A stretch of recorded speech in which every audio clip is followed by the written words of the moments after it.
In the wake of battle, enemies become allies. See Bishop Heahmund, wandering child of the Christ God, captive in another Viking camp. His wounds will heal, but what if his soul? Lagertha is intrigued by this priest like her bygone husband Ragnar and her bygone lover Egbert. She is fascinated by people from other cultures. She asks Heahmund about his god, learns of the concepts of a gay, a great embracing love and eros romantic.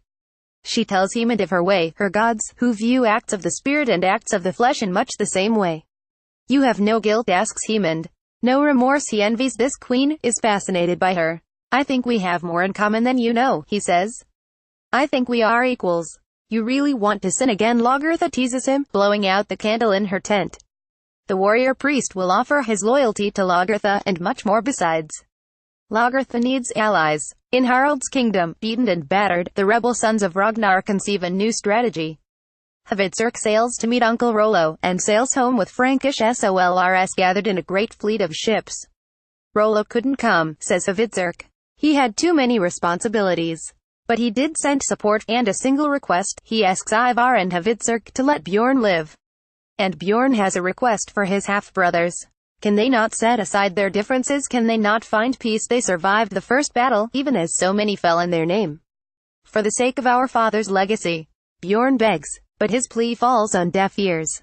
Ivar may have lost the battle, but the Franks have given them the numbers. Ivar Boneless is in a feisty mood. He has some men stand up behind Bjorn, ready to assassinate a prince seeking diplomacy. It's not our way, says King Harald. That stops Ivar, but only for the moment. Their forces will meet on the battlefield, that is their way. In the land of the Northmen, Ragnar's name is much discussed. It is his legacy that defines this battle, or perhaps this battle will ruin his legacy. Across the sea, in West, dead men still walk the halls of power. In the throne where once King Egbert sat, Aethelwulf welcomes the lords of the land. He tells them they must prepare a new way forward, a new state of security, the Vikings, Scotland and Ireland with impunity, like stinging hornets swarming from north to south, east to west. Aethelwulf was never a smart man, never the brilliant strategist his father was, never much curious in the strange ways of the world. He believed from the beginning in his Christian God, and when he sits down in his study, he believes it is his destiny to be a good king for his land. A tiny hornet lands in front of him, and when he brushes it away, it stings him. Such a little thing, but long ago the Vikings arrived in such a little ship, and look how they have grown. Aethelwulf laughs, fortune's fool once again. Soon he is dying in his bed, laid low by an insect the size of a fingernail. Love one another, he advises his family. Do what is best for Wes, and nothing more. He tells his sons to listen to their mother. He tells Judith the angels are here. Blind from infection, he sees the angels, and then his family debates how to proceed. Ethelred is rightful heir, eldest and true-born son. Judith tells him he must refuse the throne. Aethelwulf prepared his son to be a warrior king, like him, but Egbert wanted grandson Alfred to be something greater.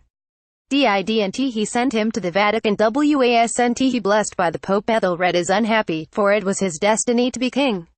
But perhaps he learned something more from his father, a kind of humility, or simply the knowledge that Judith is often right.